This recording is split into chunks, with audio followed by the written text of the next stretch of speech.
السلام علیکم ورحمۃ اللہ۔ AR TV میں تمام دوستوں کو خوش آمدید کہتا ہوں۔ دوستو، میری ویڈیو کا عنوان ہے ذکر الہی کی برکات اور اس سے اعراض کرنے کی سزا۔ تو اس سے قبل میں نے ایک حصہ آپ کے سامنے پیش کیا، آج اسی کا دوسرا حصہ آپ کی خدمت میں پیش کرنے لگا ہوں۔ تو ویڈیو کا باقاعدہ آغاز کرنے سے قبل تمام دوستوں سے اتنی گزارش ہے کہ اس ویڈیو کو آخر تک ضرور دیکھیں اور اس ویڈیو کو لائک اور شیئر کریں، اور جو دوست چینل پر نئے ہیں وہ اسے سبسکرائب بھی کر لیں، ساتھ ہی بیل کے نشان کو بھی دبا دیں، اور اگر اس کے بعد آل آپ کو نظر آتا ہے تو اس کو بھی دبا دیں۔ تو چلیں ویڈیو کا باقاعدہ آغاز کرتے ہیں۔ بعض مفسرین نے ذکری سے مراد عام ذکر لیا ہے، اور یہی آج جو ہے وہ اس ویڈیو کا ٹاپک ہے، کیونکہ اس سے قبل جو ذکر کا مراد تھا وہ ذکر کی گئی ہے، اور آج اس ذکر سے مراد جو عام ذکر ہے اس حوالے سے آپ کے سامنے بات کرنی ہے۔ بعض مفسرین نے ذکری سے مراد عام ذکر لیا ہے، اور اگر اس سے عام ذکر ہی مراد لیا جائے تو اس کی بھی کوئی کم اہمیت نہیں ہے، بلکہ اللہ کے ذکر سے روگردانی کرنے والے کے لیے سخت وعید ہے۔ اللہ تبارک و تعالی ارشاد فرماتا ہے، یا ایھا الذین آمنوا لا تلہکم اموالکم ولا اولادکم عن ذکر اللہ ومن یفعل ذلک فاولئک ھم الخاسرون۔ اے ایمان والو، تمہیں تمہارا مال اور تمہاری اولاد اللہ کے ذکر سے غافل نہ کر دے، اور جو اللہ کے ذکر سے غافل ہو گئے وہی خائب و خاسر ہیں۔ اس کا مطلب یہ ہے کہ اگر لوگ اپنی اولاد کے حالات سنوارنے اور مال جمع کرنے میں مشغول ہو جائیں اور اللہ کے ذکر، نماز اور باقی تمام عبادات سے غافل ہو جائیں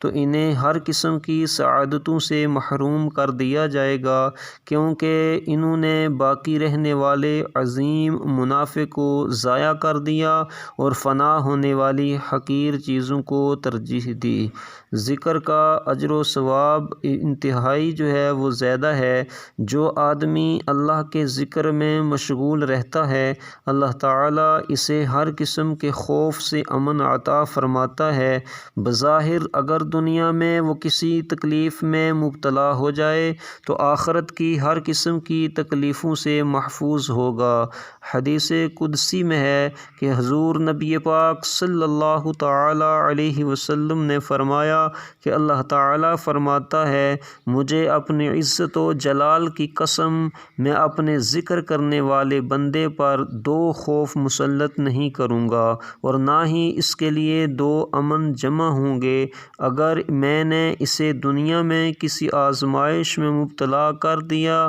تو قیامت کے دن وہ ہر قسم کی آزمائشوں سے محفوظ ہوگا، اور اگر دنیا میں وہ کسی آزمائش میں مبتلا نہ ہوا تو وہ قیامت کی آزمائشوں سے محفوظ نہیں ہوگا۔ اسی لیے حضور نبی پاک صلی اللہ تعالی علیہ وسلم نے فرمایا، عجبا لعبد مؤمن اذا اصابہ خیر فشکر فہو خیر لہ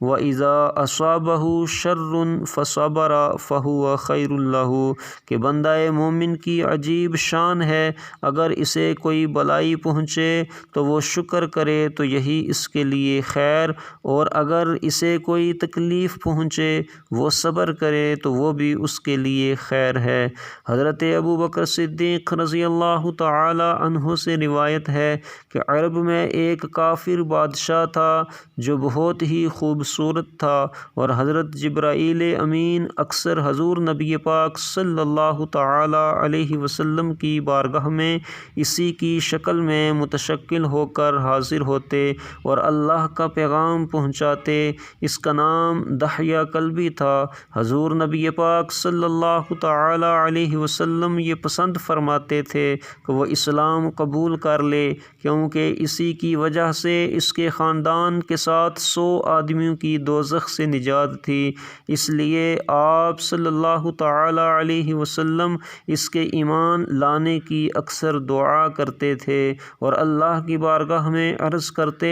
اللہم اہدی دحیۃ القلبی کہ اے اللہ دحیہ قلبی کو ہدایت عطا فرما۔ تو آپ صلی اللہ تعالی علیہ وسلم کی دعا کو شرف قبولیت حاصل ہوا اور اس نے اسلام قبول کرنے کا ارادہ کیا اور آپ صلی اللہ تعالی علیہ وسلم کی بارگاہ میں حاضر ہونے کے لیے تیاری کرنے لگا۔ تو اللہ تعالی نے صبح کی نماز کے بعد آپ صلی اللہ تعالی علیہ وسلم کی طرف فرشتہ بھیجا اور پیغام دیا کہ میں نے دحیہ قلبی کے دل میں نور ایمان پیدا فرما دیا ہے، وہ ابھی ابھی آپ کی بارگاہ میں حاضر ہوگا۔ جب وہ مسجد میں داخل ہوا تو آپ صلی اللہ تعالی علیہ وسلم نے اپنی چادر مبارک اتار کر زمین پر بچھا دی اور اسے اس پر بیٹھنے کا اشارہ فرمایا۔ دحیہ قلبی نے اپنی یہ عزت افزائی دیکھی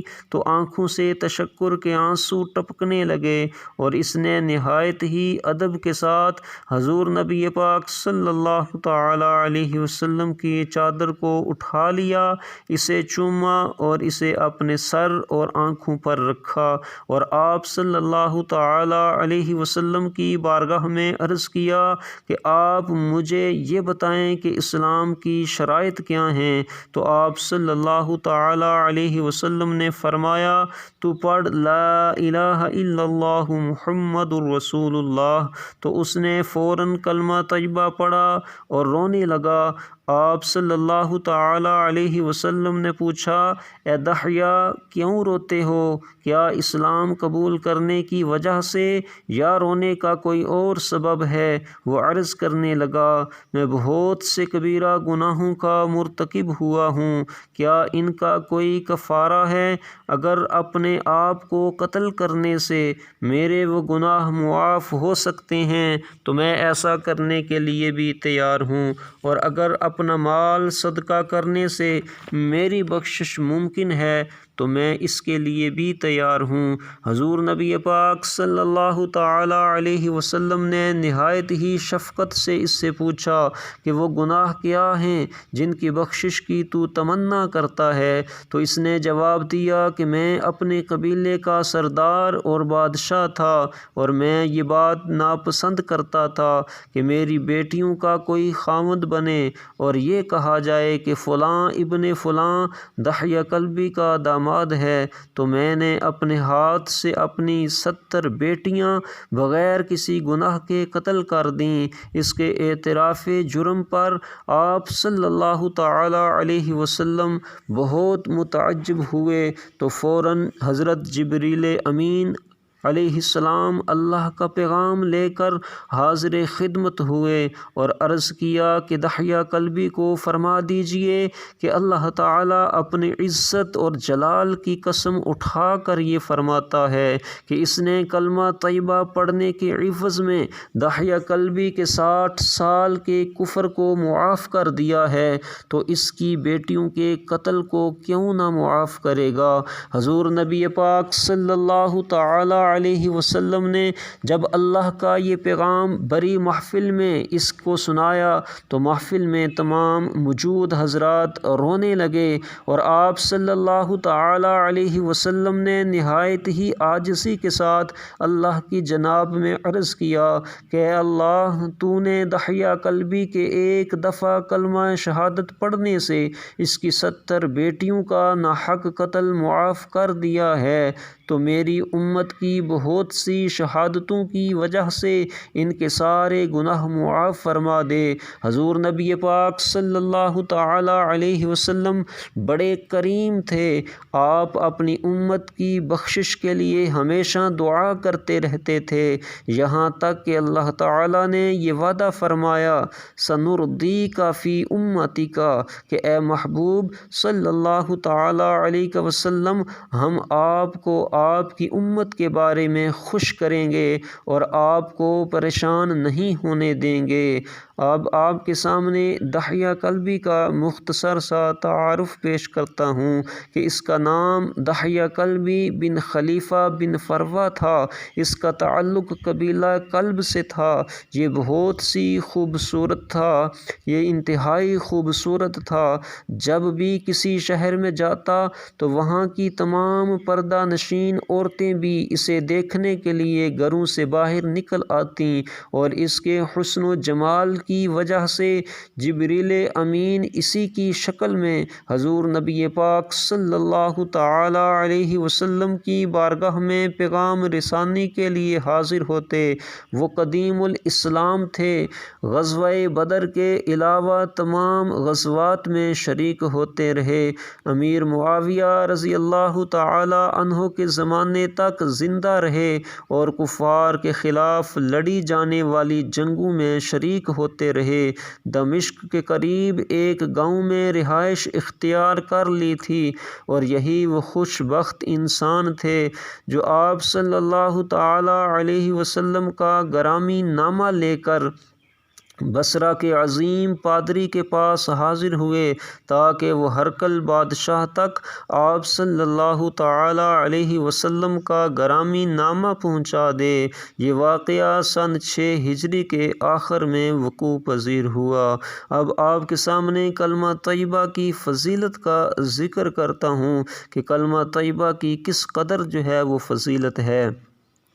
حضرت ابو درداء رضی اللہ تعالی عنہ روایت کرتے ہیں کہ حضور نبی پاک صلی اللہ تعالی علیہ وسلم نے فرمایا کہ جو لا الہ الا اللہ محمد الرسول اللہ پڑھتا ہے تو اس کے منہ سے سبز رنگ کے پرندے کی شکل میں ایک فرشتہ نکلتا ہے جس کے 2 پر ہوتے ہیں جو مشرق اور مغرب تک پہنچ جاتے ہیں، اور وہ دونوں پروں پر سفید رنگ کے یاقوت اور موتیوں سے مسجع ہوتے ہیں، تو وہ اپنے ان پروں سے اوپر کی طرف اڑنے لگتا ہے اور عرش معلی تک پہنچ جاتا ہے۔ اس کی آواز شہد کی مکھی کی طرح ہوتی ہے۔ حاملین عرش اسے اللہ کے جاہ و جلال کی وجہ سے اوپر جانے سے روکتے ہیں، تو وہ کہتا ہے مجھے اس وقت تک سکون نصیب نہیں ہوگا جب تک کلمہ طیبہ کا ذکر کرنے والے کو بخش نہیں دیا جاتا۔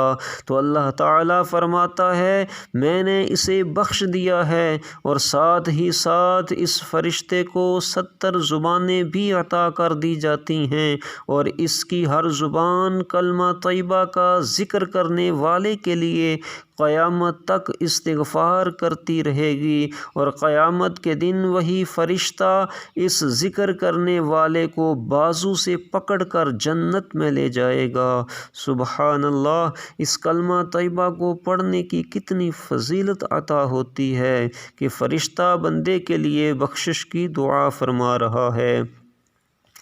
ایک اور حدیث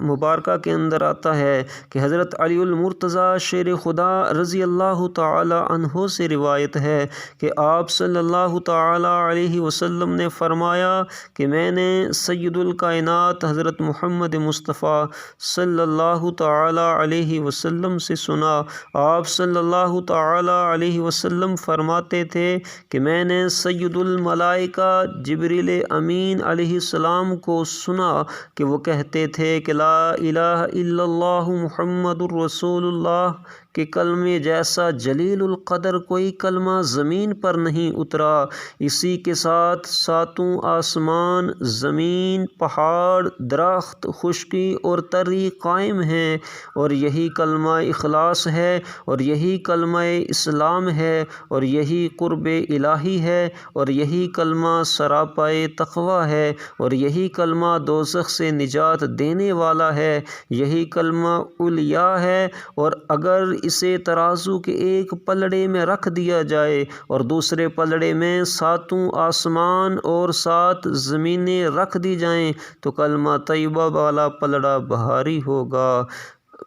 یہ اللہ تبارک و تعالیٰ کا کس قدر کرم ہے، اللہ تبارک و تعالیٰ کا کس قدر فضل ہے کہ اس کلمہ طیبہ کو پڑھنے کی اتنی زیادہ فضیلتیں ہمیں حاصل ہوتی ہیں۔ آئیں ایک نصیحت آموز حکایت آپ کے سامنے جو ہے وہ ذکر کرتا ہوں، جس کو سننے کے بعد آپ کو مزید جو ہے اس بارے میں پتہ چل جائے گا کہ کلمہ طیبہ پڑھنے کی کس قدر عظمت و فضیلت ہے۔ بیان کیا جاتا ہے کہ عرفات شریف میں ایک شخص کھڑا تھا، اس کے ہاتھ میں 7 پتھر تھے اور وہ ان پتھروں سے کہہ رہا تھا، اے پتھرو گواہ بن جاؤ کہ میں گواہی دیتا ہوں کہ اللہ کے سوا کوئی معبود نہیں اور محمد صلی اللہ تعالی علیہ وسلم اللہ کے رسول ہیں۔ پھر اس نے وہ پتھر اپنے سر کے نیچے رکھے اور سو گیا تو اس نے خواب میں دیکھا قیامت قائم ہو چکی ہے اور اس کا حساب لیا گیا ہے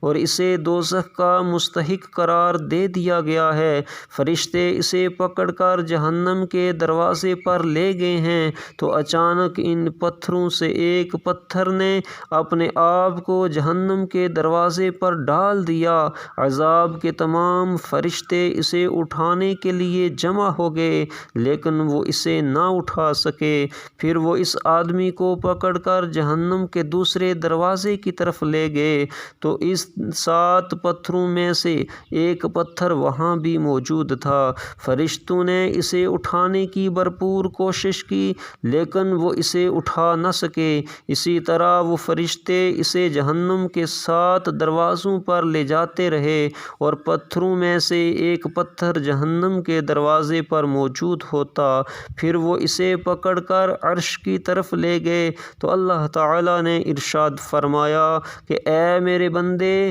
تو نے میری توحید کا پتھروں کو گواہ بنایا تو انہوں نے تیرا حق ضائع نہیں کیا اور تجھے جہنم میں گرنے سے بچا لیا، تو اب میں تیرا حق کیسے ضائع کر سکتا ہوں جب کہ میں خود بھی تیری اس شہادت کا گواہ ہوں۔ تو اللہ تعالیٰ نے فرشتوں سے کہا اسے جنت میں داخل کر دو۔ جب وہ جنت کے نزدیک پہنچا تو اس کے تمام دروازے لا الہ الا اللہ محمد الرسول اللہ کی چابی کے ساتھ کھول دیے گئے اور اسے یہ اختیار دیا گیا کہ جس دروازے سے چاہو جنت میں داخل ہو جاؤ۔ یہ واقعہ زبدۃ الواعظین کے اندر ذکر کیا گیا ہے۔ کلمہ طیبہ کی اہمیت بیان کرتے ہوئے حضور نبی پاک صلی اللہ تعالی علیہ وسلم نے مزید وضاحت فرمائی، جب مجھے معراج کرائی گئی اور مجھے جنت دکھائی گئی،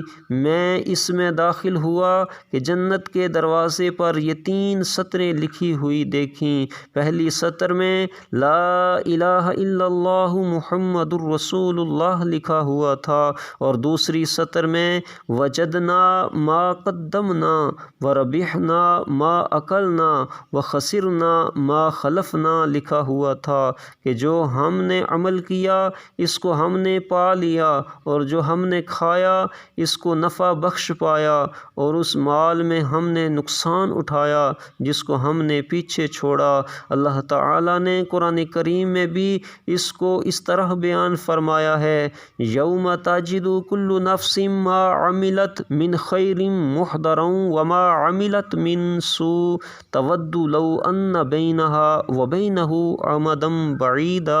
اس دن کو یاد کرو جب ہر نفس اپنے ہر عمل خیر کو اور ہر برے عمل کو اپنے سامنے پائے گا تو وہ یہ خواہش کرے گا کاش اس برے عمل کے درمیان اور نفس کے درمیان بہت بڑی دوری ہوتی۔ اور تیسری سطر میں یہ لکھا ہوا تھا امت مذنبۃ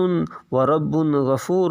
کہ امت تو گناہ گار ہے لیکن رب بہت بخشنے والا ہے۔ ان تمام آیات، احادیث اور واقعات قراءت سے یہ معلوم ہوا کہ کلمہ شہادت اور اس کے ذکر کی کتنی فضیلت ہے اور اس کی وجہ سے کتنے مراتب بلند ہوتے ہیں۔ اللہ تعالی ہمیں ذکر کرنے کی توفیق عطا فرمائے۔ جو آیا کریمہ شروع میں تلاوت کی گئی تھیں، ان آیات میں سے ایک آیت کے اندر یہ لفظ تھا دن کا۔ اس کی مراد میں علماء اکرام سے مختلف اقوال منقول ہیں۔ حضرت ابن عباس رضی اللہ تعالی عنہما سے اس کا معنی یہ منقول ہے کہ اس سے مراد شقاوت اور بدبختی ہے، اور آپ ہی سے یہ بھی مروی ہے کہ جب کسی بندے کو قلیل یا کثیر مال حاصل ہو اور وہ اس پر صبر کرے تو اس مال میں اس کے لیے کوئی بلائی نہیں ہوتی، اور یہی معیشت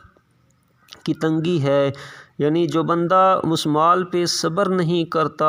تو یہی اس کے لیے معیشت کی تنگی ہے۔ اور آپ نے یہ بھی فرمایا کہ جب لوگ حق سے منہ موڑ لیں اور انہیں خوشحالی بھی حاصل ہو تو ان کی یہی حالت ان کے لیے تنگی کا باعث بن جاتی ہے، کیونکہ وہ اس دولت پر اتنے مغرور ہو جاتے ہیں اور یہ خیال کرنے لگتے ہیں کہ ان کا کوئی خالق نہیں، تو اس بد اعتقادی کی وجہ سے رزق کی وسعت کے باوجود ان کی زندگی تنگ ہو جاتی ہے۔ یہ بات بحر العلوم کے اندر ذکر کی گئی ہے۔ ایک اور روایت میں آیا ہے کہ اللہ تعالیٰ کے ذکر سے منہ موڑنے والے پر شیطان مسلط ہو جاتا ہے اور وہ اس کا ازلی دشمن ہے، وہ اسے گمراہ کرنے اور ہلاک کرنے کا ارادہ کرتا ہے، تو اس آدمی سے زیادہ نہ تو کوئی تنگ دست ہوتا ہے اور نہ ہی اس سے زیادہ کوئی گمراہ اور بدبخت ہوتا ہے۔ اللہ تعالی ہمیں ایسی تنگی سے محفوظ فرمائے، اور اللہ تعالی ہم سب کو اپنا ذکر کرنے کی توفیق عطا فرمائے، اور اپنے ذکر سے اعراض کرنے، اپنے ذکر سے منہ موڑنے سے اللہ تعالی ہم سب کو محفوظ فرمائے۔ تو یہ تھی آج کی ویڈیو۔ امید کرتا ہوں کہ آپ کو یہ ضرور پسند آئی ہوگی۔ اسے لائک کریں، زیادہ سے زیادہ اپنے دوستوں اور رشتہ داروں سے شیئر کریں۔ جو دوست میرے اس چینل پر نئے ہیں، جنہوں نے ابھی تک سبسکرائب نہیں کیا ہوا، وہ اسے سبسکرائب بھی کر لیں اور ساتھ ہی بیل کے نشان کو بھی دبا دیں، اور اگر اس کے بعد آل لکھا ہوا نظر آتا ہے تو اس کو بھی دبا دیں۔ تو جلد ملتے ہیں کسی نئی ویڈیو کے ساتھ، تب تک کے لیے اللہ نگہبان۔